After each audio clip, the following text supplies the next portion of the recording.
FGO's honestly known for having a wild variety of art styles, from bold, thick ink strokes to stuff that looks like the pen was running out of juice. Okay, I'm joking, don't come for me. But seriously, one of the coolest things about FGO is how many different artists are involved in designing the characters. Because of that, the art styles can be super different, which naturally leads players to have favorite artists, and even favorite character designs. You can see it in how many forums and communities try to rank character designs, especially swimsuit versions or limited event outfits. So today, I want to talk about something kind of similar. You know how some artists just have a style that's super eye-catching, like weird, cool, unique, whatever you want to call it. It stands out so much that I can't help but remember it, and over time, they ended up becoming some of my favorite artists. Their style is just that iconic to me. So yeah, let's talk about some of the most iconic artists or illustrators in FGO. Well, my version, of course. You don't have to agree with all of it, but honestly, I think a lot of you will be nodding along with this one. I think this is going to be a fun video with some intense gooning energy. But well, I'm just a guy, it is what it is. Also, I won't be ranking them. Even though this is my personal opinion, I feel like each artist's style has its own unique charm, and ranking them would just take away from what makes each one stand out. First off, we gotta start with Takeuchi.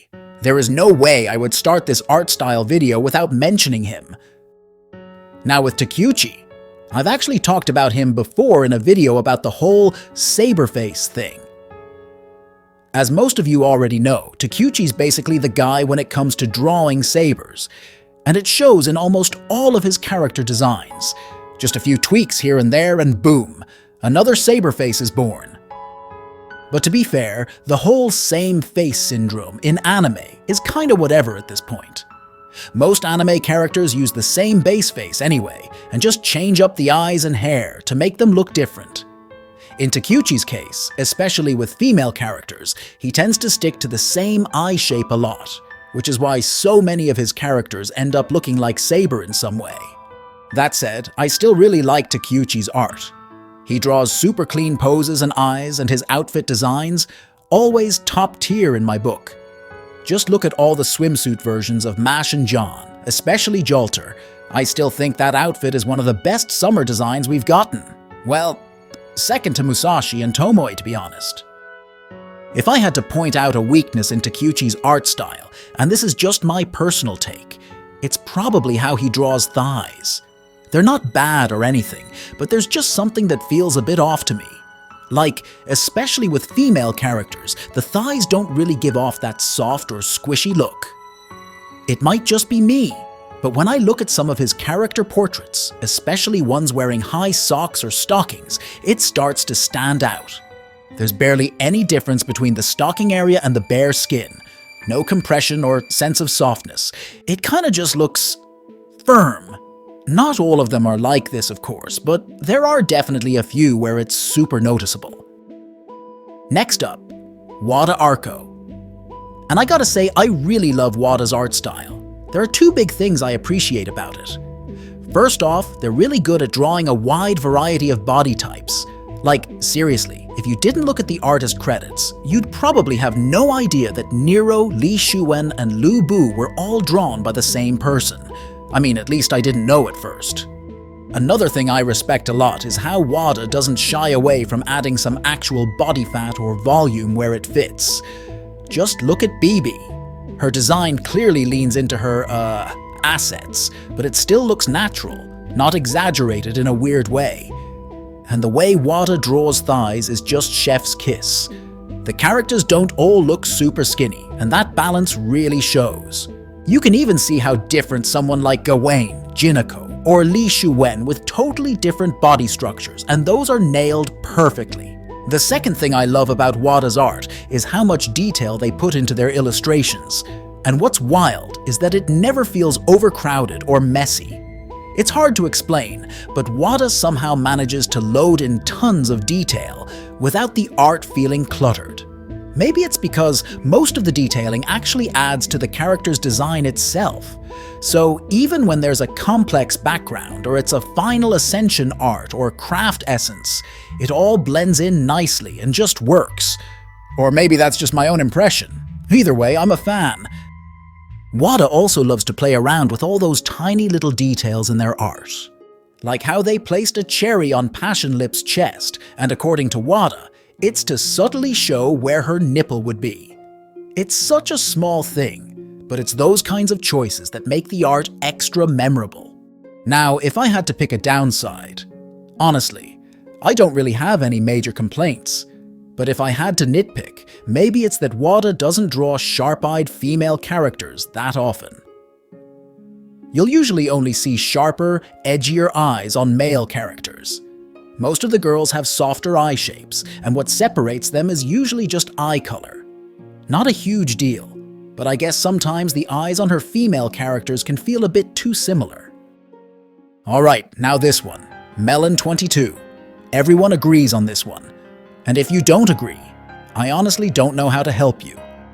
Melon's style hits different.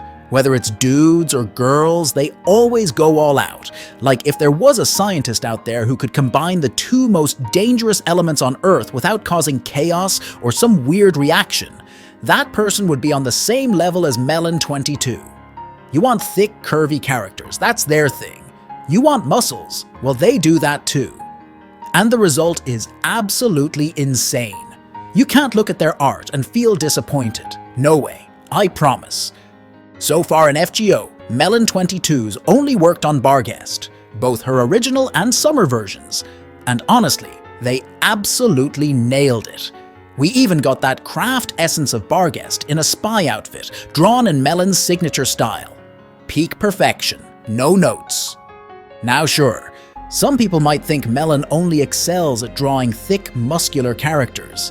Like, oh, if they drew a more slender character, it wouldn't look good. But nope, that's a huge misconception. Just check out their social media. They've drawn a bunch of other characters too. From Fate alone, there's Jeanne, Nero, Tamamo, Wu Zetian, BB, Anastasia, and more. And guess what? They all look really good. That's the magic of Melon's style. Yeah, they definitely love drawing big bust sizes. And honestly, I kinda like that part too. But that's not the main reason I'm into their art. What really sells it for me is how Melon sometimes uses super dynamic perspectives that make their art feel wild and seriously cool. Combine that with how well they handle all kinds of body types, from super muscular to more standard builds, and I think that combo deserves to be called genuinely impressive.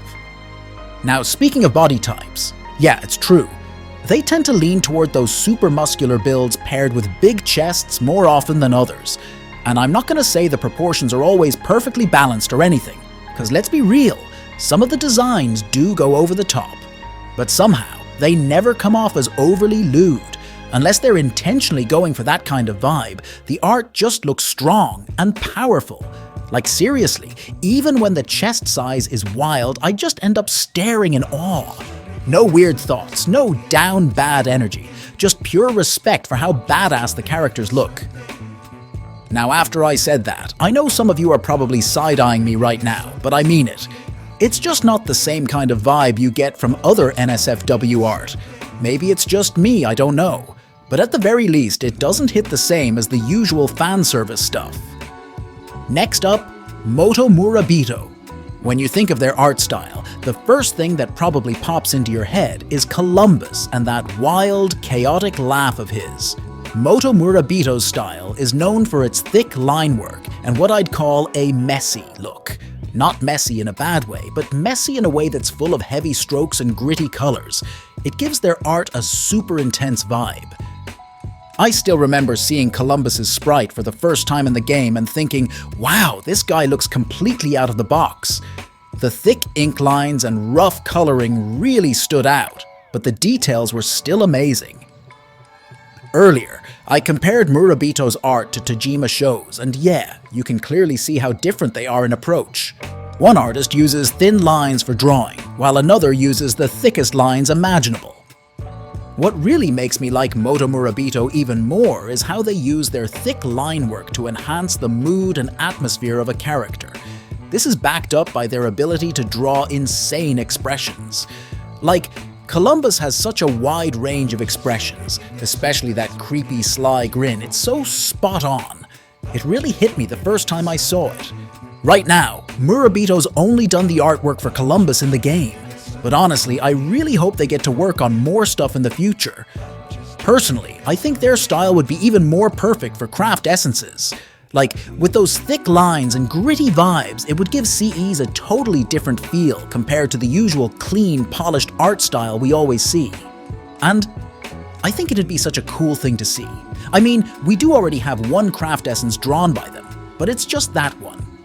If you check out their social media, you can really see how good they are at making gritty style art for FGO and other series too. With a style this different, I feel like the impact would hit way harder. Or maybe some people wouldn't like it. Since yeah, their art style is kind of far off from the cleaner look most other CEs usually have. But still, I would love to see more of them. Now this one. Yeah, everyone knows this one. Honjo Raita. My relationship with Raita's art style has definitely been a back and forth situation. I've gone from not liking it to kinda liking it, and, well, I guess time heals all things because now I've somehow grown to like it. I'll be honest, I didn't used to vibe with the way they drew proportions. I even said in one of my old videos that it looked like someone just slapped big balloons onto a stick figure action model. And don't get me started on the fingers and toes. They sometimes looked way too long. But now that I kinda made peace with the art style, I kinda get it. I realized that the weirdness I felt mostly shows up when Raita draws adult women with, let's say, very emphasized mature features. You know what I mean? Front and back. And suddenly, my brain just went, okay, sure, and now I actually like it. What I've grown to appreciate is how Raita leans hard into femininity with their designs. I think it's kind of the opposite of Melon's style. Where Melon makes girls look thick and powerful, Raita makes them look as feminine as possible. No excess muscle or body volume, just pure curves, usually focused around the chest and hips. The guys they draw are pretty standard, but for the girls, it's a very specific vibe. What do you all think? Personally, I feel like Raita's art is one of the most divisive styles out there. People either really love it or just can't get into it at all.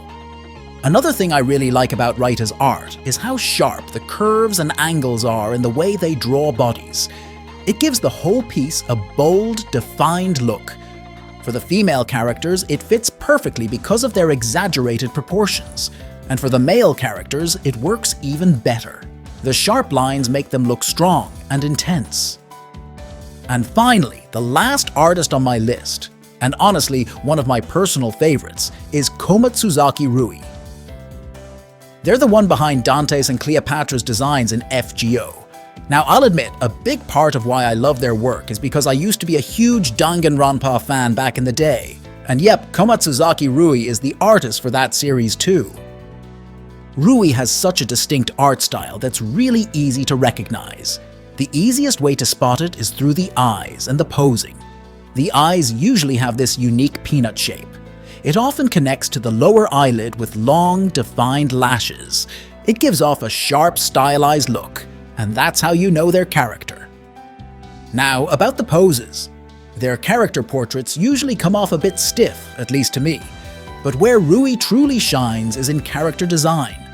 The clothing, hair, and overall color palette always reflect the character's personality really well.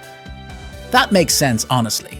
In Danganronpa, every character has a super talent, and their whole design is meant to hint at what it is. It's kind of the same with Dante and Cleopatra in FGO. Their designs just work. Oh, and even though I said their poses feel stiff in the standing portraits, that's not the case for everything. When it comes to CGs or full illustrations, Rui can deliver some seriously amazing visuals. Another thing I really like about Rui is their ability to draw a wide range of body types that go against the usual popular trends. Sure, they can draw beautiful women and handsome guys, but they don't stop there. Rui's also drawn an average-height fat guy with super short legs and a visual style that looks completely different from their usual stuff. They've even drawn muscular women, like really muscular. So buff that if you don't look at the bottom half, you wouldn't even realize she's wearing a skirt. There's also a cool-looking dude with a tiny frame and a cigarette. You get what I mean, right? These are body types you rarely see in mainstream art, but Rui makes them work. They feel unique, lovable, and still totally fit their style. You see, that art style and ability to just draw something you like without fear of trend are just so cool.